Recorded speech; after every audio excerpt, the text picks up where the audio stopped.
روزہ رکھا ہوا ہے، نفلی روزہ رکھا ہوا ہے. کہتے میں اور پریشان ہوا، میں نے فوری طور پہ سوال کیا کہ اب تو کدھر جائے گا؟ تو کہنے لگا اب میں کہیں نہیں جاؤں گا، میرے ایک دن کا خرچہ میرے ماں باپ نے جو ڈیوٹی لگائی ہے وہ 3 دینار ہے، پورا ہو گیا ہے. اب میں باقی جو وقت بچے گا یا قرآن پاک کی تلاوت کروں گا یا محمد عربی پہ درود و سلام پڑھوں گا. میں نے کہا افطاری کر لینا. کہنے لگا مجھے مسجد بتا دو، میں جا کے اللہ اللہ کرتا ہوں، مجھے شام کو لے آنا. افطاری ہمارے ساتھ اس کی طے ہو گئی، مسجد چلا گیا. مغرب بعد لینے گیا تو کہنے لگا عشاء کے بعد آنا. اب تو میں نے پانی سے افطار کر لیا، کھانا کھانے جاؤں گا تو جماعت رہ جائے گی. کہتے ہیں عشاء کے بعد میں لایا، اس کو کھانا کھلایا. رات گہری ہو گئی تو میں نے کہا تو سو نہیں جاتا؟ کہنے لگا کوئی عرض نہیں، کبھی دور مزدوری کرنے نکل جاؤں تو رہ بھی جاتا ہوں، گھر والوں کو پتا ہے. کہتے میں نے مسافر خانہ کھولا، یوں سمجھیے ڈرائنگ روم بیٹھک میں نے کھولی، اس کو سلا دیا. میں اور میری بیوی اپنی معذور بیٹی کو روٹی دینے گئے اور ہم نے جا کے اس کو کھانا کھلایا جو ٹانگوں سے معذور تھی، اور ساتھ کہا کہ بیٹی آج بڑا پرہیزگار جوان ہمارا مہمان ہے. آج چڑھتی جوانی اور تقوی کی روشنی اس کے چہرے سے چمکتی ہے. کیا بات ہے، بڑے ہی اچھے گھرانے کا تربیت یافتہ ہے. کہتے ہیں بچی کو کھانا کھلا کے لوٹے، اپنے کمرے میں سو گئے، بیٹی اپنے کمرے میں لیٹ گئی. ترس گئے تھے کہ بیٹی قدموں پہ چلے. تہجد کا وقت ہوا تو دروازے پہ دستک ہوئی. بڑی بے چینی کے ساتھ اٹھے میاں بیوی، کون ہے؟ بیٹی کی آواز آئی ابا جی دروازہ جلدی کھولیں. کہتے ہیں کلیجے پھٹنے لگے، ذہن بکھرنے لگے. سوچے ہیں کہ وہ 2-1 منٹ ہمارے اوپر پہاڑ بننے لگے. دروازہ کھولا تو وہ بیٹی جس کے لیے ترس گئے تھے کبھی چلے گی، وہ اپنی ٹانگوں پہ کھڑی ہے. کبھی دوڑ کے ادھر جاتی، کبھی دوڑ کے ادھر آتی. بیٹیاں پریشانی کا فون کر دیں تو پھر بھی آنسو نکل آتے ہیں، اور بیٹی کے گھر میں خوشی آ جائے تو پھر بھی ماں باپ رو کے ہی شکر ادا کرتے ہیں. ان کے لیے روتے ہی رہتے ہیں. کہتے میں تڑپ گیا. بیوی بھی رونے لگی، بیٹے یہ کیا ہوا؟ ہم تو مایوس ہونے لگے تھے معاذ اللہ کہ اب تو ٹھیک نہیں ہوگی، کیا ہوا؟ کہنے لگے ابا جی اماں جی آپ نے بتایا نا نیک جوان آیا ہے، نیک آیا ہے.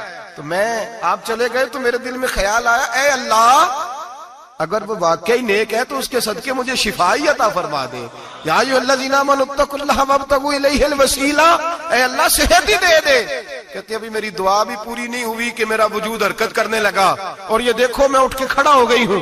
کہتے ہیں ہم لوگوں نے یہ دیکھا تو بھاگے اس کے کمرے کی جانب. جب دروازے پہ ہاتھ رکھا تو دروازہ کھل گیا. آگے گئے تو پلنگ خالی تھا، ایک رکا چھوڑ گیا ہے. کہنے لگا مجھے پتا ہے میری حقیقت کھل گئی ہے، میں تو اللہ کا بندہ ہوں. اگر تمہیں مجھ سے ذرا بھی پیار ہو گیا ہے تو پھر میرے پیچھے نہ بھاگنا، اللہ کی بارگاہ میں جھک جانا، پھر گناہوں سے توبہ کر لینا. کہا وہ تربیت یافتہ جوان آیا ہے اور مجھے بدل گیا ہے. میرے بھائی ماں باپ کی ذمہ داری اولاد کو نکھارنا ہے، ان کو سنوارنا ہے. روزی روٹی کی ذمہ تو اللہ تبارک و تعالیٰ نے لیا ہوا ہے. جو ڈیوٹی اللہ کی تھی وہ معاذ اللہ ہم نے اپنے ذمہ لے لی ہے. اولاد کو رزق حلال کی تربیت کریں، انہیں حکم دیں کہ وہ ہاتھ نہ پھیلائیں، انہیں کہیں کہ وہ محنت کر کے کھائیں، لیکن اصل تو ان کا اخلاق سنوارنا ہے. بچے ہمارے ان کی پوزیشن اتنی خراب ہو جاتی ہے، ہم لاڈ پیار میں اتنا ضدی کر لیتے ہیں. جب جس بچے کا ماں باپ کے ساتھ گزارا نہیں، بتلائیے وہ بیوی کے ساتھ گزارا کرے گا؟ جس کا ماں باپ کے ساتھ وقت نہیں گزرتا وہ بہن بھائیوں کے ساتھ گزارے گا؟ جس کا ماں باپ کے ساتھ وقت نہیں گزرتا وہ کولیگز کے ساتھ وقت گزارے گا؟ کس طرح وہ اپنے آپ کو، میرے نبی کریم سید عالم صلی اللہ علیہ وسلم نے ڈیوٹی لگائی کہ ماں باپ اپنے بچے کی تربیت کریں، انہیں اللہ سے جوڑیں. تکلیف میں وقت گزارا جناب اسماعیل نے.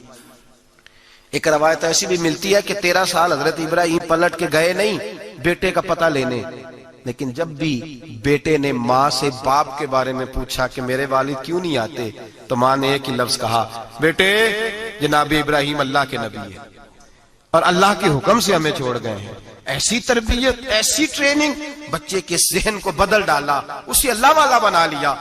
اور ہمارے مفسرین نے بحث کی ہے کہ جناب اسماعیل جو اللہ کی راہ میں قربان ہونے کو تیار ہو گئے، ان کے سینے میں جو رب کریم کا اتنا پیار موجزن ہوا کہ وہ گردن کٹانے پہ تیار ہو گئے. تو فرماتے ہیں یہ تربیت جناب ہاجرہ کی تھی، یہ ٹریننگ حضرت وہ فیضان نظر تھا، یہاں کے مکتب کی کرامت تھی. سکھائے کس نے اسماعیل کو آداب فرزندی؟ میرے بھائی یہ جناب ہاجرہ نے تربیت دی. ایک بہت بڑے محدث ہیں، اتنے بڑے محدث ہیں کہ میرے نبی کریم کی مسجد نبوی میں وہ حدیث کے استاد رہے. حضرت ربیعہ بن عبد الرحمن نبی پاک کی مسجد نبوی میں حدیث کے استاد ہوئے. اور حضرت حسن بصری جو جناب علی کے شاگرد ہیں وہ بھی حضرت ربیعہ کے شاگرد ہوئے. حضرت امام مالک جو 70 سال تک مدینہ اور مکہ میں حدیث پڑھاتے رہے وہ بھی حضرت ربیعہ کے شاگرد ہیں. ان کے والد کا نام تھا عبد الرحمن فروغ. تاریخ بغداد میں لکھا ہے کہ بنو امیہ کے دور میں تابعین کے زمانے میں جناب عبد الرحمن بن فروغ گھر سے چلے گئے. ایک روایت ہے بچہ چھوٹا تھا, ایک روایت ہے بچہ ابھی ماں کے پیٹ میں تھا, جہاد کرنے چلے گئے.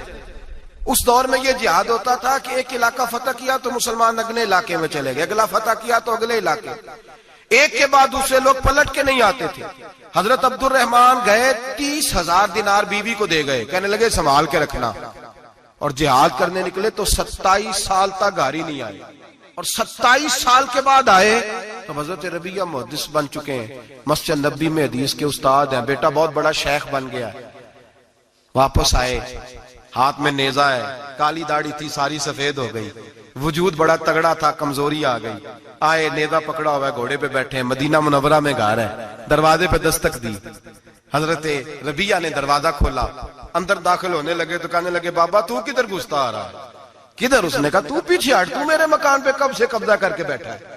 بات تیز ہونے لگی, آواز تھوڑی بزرگوں کی بلند ہونے لگی تو اندر سے زوجہ نے سن لیا, وہ دروازے کی اوٹ سے دیکھنے لگی تو پہچان گئی. کہنے لگی ربیعہ پیچھے ہٹ جا, یہ کوئی غیر نہیں, یہ تیرے والد گرامی ہے, یہ تیرے والد ہیں. اندر آئے, باپ بیٹا ملے, عصر کی نماز کا وقت ہو گیا, بڑا روئے. 27 سال کے بعد باپ لوٹا, 27 سال کے بعد بڑے روئے. نماز کا وقت ہوا تو حضرت ربیعہ جلدی سے وضو کیا, مسجد نبوی شریف چلے گئے. جناب عبد الرحمن فروغ نے ابھی کھانا وانا کھانا تھا, کھانا کھانے بیٹھے تو حکم دیکھے شوہر کیا کرتا ہے. یہ نہیں پوچھا کہ 27 سال حال کیا رہا, پوچھنے لگے میں تجھے 30,000 دینار دے گیا تھا, وہ کدھر ہے؟ تو زوجہ کہنے لگی کھانا کھا لو, عصر کی نماز پڑھ کے آؤ, پھر بتاتی ہوں پیسے کہاں ہیں. آپ کی رقم بڑی اچھی جگہ پہ محفوظ ہے.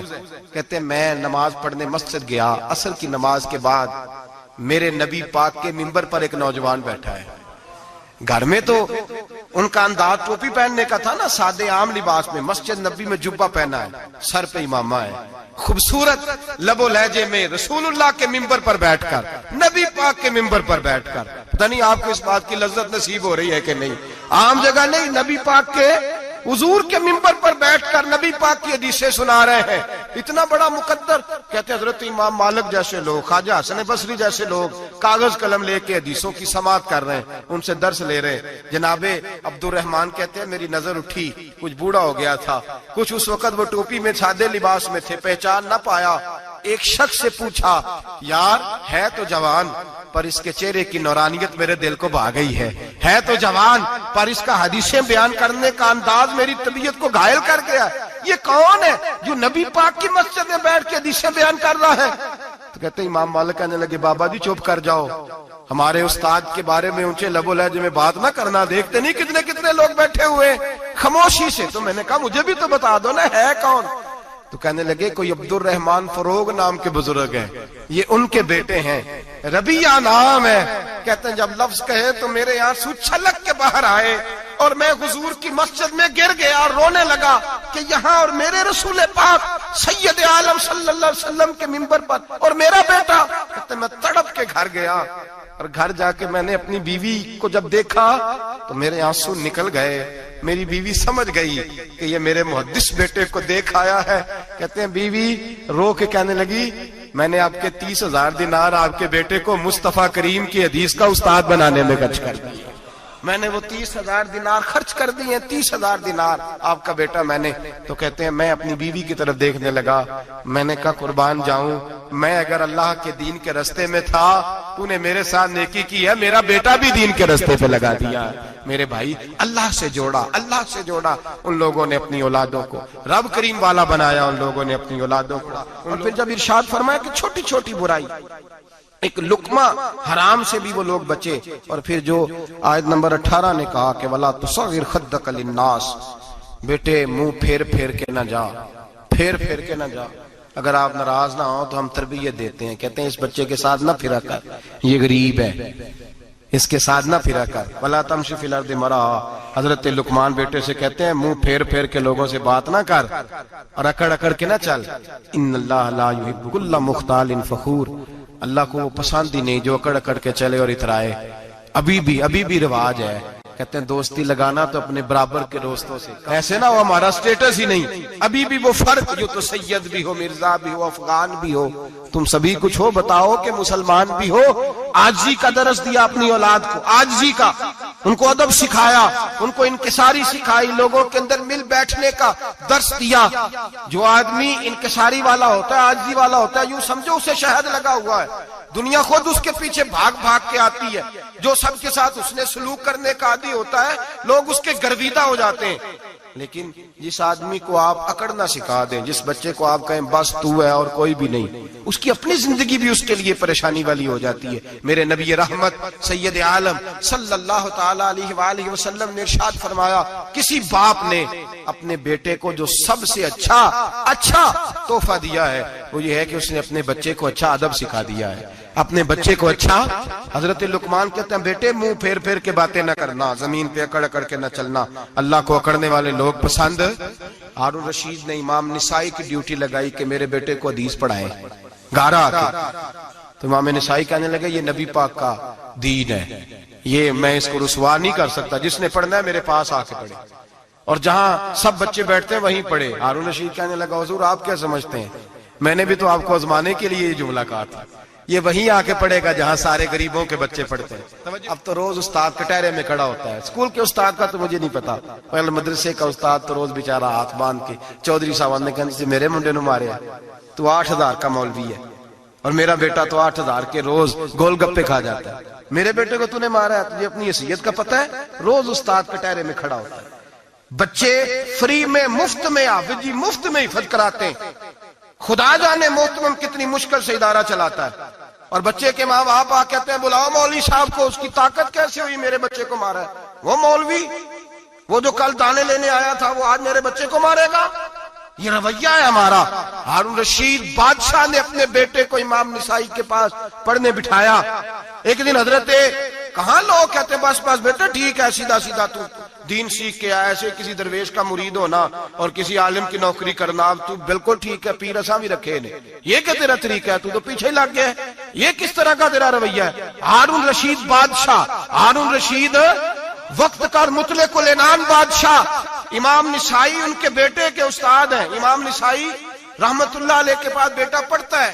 ہارون رشید گزر رہا تھا تو بیٹا وضو کرا رہا ہے، شہزادہ وضو کرا رہا ہے استاد جی کو، اور پیر دھلا رہا ہے۔ ہارون رشید گھوڑے سے گزرا تو اس نے دیکھا خانقاہ کے باہر، مدرسے کے باہر استاد جی وضو کر رہے ہیں اور بیٹا وضو کرا رہا ہے، سراہی پکڑی ہے، لوٹا پکڑا ہے، استاد جی پیر دھو رہے ہیں۔ ہارون رشید غصے سے اترا، ساتھ بہت سارے سپاہی تھے، انہوں نے کہا کہ یہ مولوی کو مارے گا، مولوی کو مارے گا کہ تو کس طرح میرے بیٹے سے یہ کام کاج کرا رہا ہے؟ کہتے نیچے اترے اور ہارون رشید نے جا کے نا زور سے ایک تھپڑ اپنے بیٹے کے چہرے پہ مارا۔ بیٹا کہنے لگا ابا جی میری غلطی کیا ہے؟ فرمانے لگے تجھے پتہ ہی نہیں تو کس شخص کے پاس پڑھتا ہے؟ تو پانی ڈال رہا ہے، تیرے استاد کو اپنے ہاتھوں سے اپنے پیر دھونے پڑ رہے ہیں، بیوقوف، ایک ہاتھ سے پانی ڈال اور دوسرے ہاتھ سے استاد کے پیر دھو، تجھے پتہ ہی نہیں کہ یہ شخص جب نبی پاک کی حدیثیں بیان کرتا ہے تو کئیوں کو مصطفیٰ کا دیدار نصیب ہو جاتا ہے۔ یہ پتہ نہیں تو کس محدث کا شاگرد ہے، ایک ہاتھ سے پیر پہ پانی ڈال دوسرے ہاتھ سے دھو، اس لیے کہ باندھ علموں جو کرے فقیری وہ کافر مرے دیوانہ ہو۔ اگر تو نے دنیا میں کامیاب ہونا ہے تو اس سے فیض علم حاصل کر، بیٹے یاد رکھ، اگر تو اس کی بارگاہ میں حاضری دے گا تو آگے بڑھے گا۔ حضرت عمر بن عبدالعزیز کتنا بڑا شخص ہے، ثانی عمر کہا گیا، ثانی عمر کہا گیا۔ حضرت عمر بن عبدالعزیز رحمت اللہ علیہ، حضرت صالح بن کسان ایک محدث تھے مدینے کے، ان کے شاگرد تھے۔ بچوں کو ہم آج ہی کہاں بچے ادب کرتے ہیں اساتذہ، کہاں ادب کرتے؟ ایک اسٹوڈنٹ مجھے کہنے لگا جی ہم ادب کرتے تھے جب تک استاد ٹیوشن نہیں لیتے تھے، اب استاد بھی تو ٹیوشن لے کے پڑھاتے ہیں۔ اور میں نے کہا خدا کے بندے کیا دے سکتا ہے تو استاد کو؟ حضرت علی فرماتے ہیں جس نے ایک لفظ پڑھایا مجھے گلی میں کھڑا کر کے بیچ بھی سکتا ہے، تو نے قیمت کیا ڈالی ہے؟ استاد کچھ بھی کر لے، استاد نے تو استاد ہی رہنا ہے نا میرے بھائی، لیکن وہ لب و لہجہ ہمارا موجود ہے۔ مجھے ایک دفعہ میرے کالج کے لوگوں نے بلایا، کہنے لگے آپ یہاں بھی پڑھے ہوئے ہیں اور مدارس میں بھی، تو ذرا فرق بیان کریں کالج کا اور مدرسے کا، کچھ بیان کریں۔ میرے ٹیچرز بھی تھے بہت سارے، تو میں نے کہا معذرت کے ساتھ یہاں تو بڑا مشکل ہو جائے گا بات کرنا، لیکن ایک جملہ میں نے مدرسے اور کالج میں ایک فرق محسوس کیا ہے، ہمارا مدرسے کا طالب علم آج بھی ہمارے جوتے اٹھا کے آگے رکھتا ہے، وہ آج بھی استاد کی موٹر سائیکل کو ٹاکی مارتا ہے، آج بھی صاف کرتا ہے۔ ہمارا مدرسے کا طالب علم آج بھی استاد کو پشت نہیں کرتا، لیکن کالج کا طالب علم پوچھتا ہے اسلامی اتلا آیا ہے، انگریزی والا آیا ہے؟ میں نے کہا اس کے تو لب و لہجے میں ادب نہیں ہے۔ اس لیے میں نے دونوں جگہ وقت گزارا تو میں سمجھا ہوں بڑے حالات خراب ہیں مدرسوں میں بھی۔ اب وہ کیفیت نہیں رہی جو بزرگوں کی تھی، لیکن پھر بھی اگر ادب ہے تو مدارس میں ابھی بھی ہے، ابھی بھی خانقاہوں میں ادب ہے، یہاں ابھی بھی خیر کی توقع موجود۔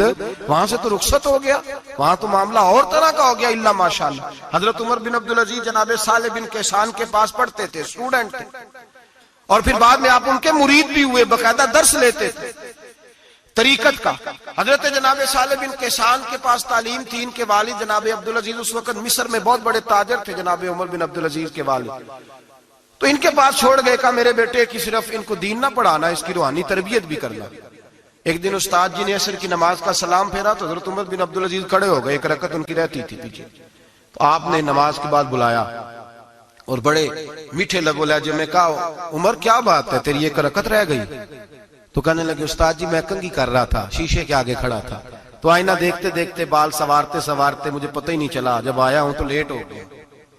حضرت صالح بن کیسان رحمت اللہ علیہ نے ان کے والد کو مصر میں خط لکھا، فرمایا آپ کا بیٹا میری پوری فرما برداری نہیں کرتا، کل کو مجھے نہ کہنا تربیت صحیح نہیں ہوئی۔ آج فلاں تاریخ کو اس نے ایک رکعت پوری چھوڑ دی ہے جماعت کے ساتھ، اس لیے کہ وہ کنگھی کر رہا تھا بالوں کی، پوری رکعت چھوڑ دی ہے۔ ابا جی بہت بڑے تاجر تھے، پر انہوں نے یہ نہیں کہا کہ مولوی تو پاگل ہو گیا، اس کو تو پتہ ہی نہیں کیا ہو گیا، ابھی بچہ ہو جائے گا سیانا، کوئی بات نہیں ٹھیک ہو جائے گا۔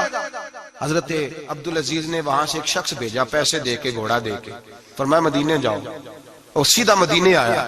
حضرت عمر بن عبدالعزیز کو گھر سے اچکا، بلایا نہیں، زبردستی پکڑا، اچک کے گھوڑے پہ بٹھایا، حجام کی دکان پہ لے گئے، فرمایا اس کی ٹینڈ کر دو، نے بال کاٹ دیے اور بال کٹوا کے سیدھے حضرت صالح بن کیسان کے پاس لے گئے، کہنے لگے حضور یہ کھاتا ہے اس کے والد کا، میں نے اس کی ٹینڈ کرا دی ہے، جس بالوں کی وجہ سے اس کی جماعت رہ گئی تھی میں نے وہ بال ہی ختم کر دیے۔ تو اس کے والد کہتے ہیں آپ ذرا ذرا سے بھی بات، ایک ذرہ برابر بھی بچے کے اندر ہم کوتاہی برداشت، ہم اسے سنوارنا چاہتے ہیں، معاشرے کو دینا چاہتے ہیں، ہم ایک خوبصورت انسان بنانا چاہتے ہیں۔ تو حضرت لقمان کہنے لگے بیٹے تو چہرہ رخسار بدل بدل کے لوگوں سے بات نہ کر، اکڑ کے نہ چل، اس لیے کہ اللہ کو اکڑنے والے پسند۔ تو کیا کر وقصد فی مشی کا وغضض من صوتک، درمیانی چال چل، آواز کو پست رکھ۔ ہم اپنے بچوں کو میانہ روی کا درس نہیں دیتے۔ اگر کسی کے پاس بہت زیادہ پیسے ہیں تو وہ بس کہتا ہے میرا بیٹا، میں نے سارے لاڈ دیکھے ہیں، میں نے ہر خواہش پوری کی ہے، یہ تو کوئی عقل مندی کی بات نہیں۔ ضرور خواہشات پوری کریں، اگر ہیں تو کنجوسی کرنے سے منع کیا ہے نبی پاک صلی اللہ علیہ وسلم، لیکن بچے کو معتدل رکھیں، اسے دھوپ اور چھاؤں دونوں کا پتہ ہونا چاہیے۔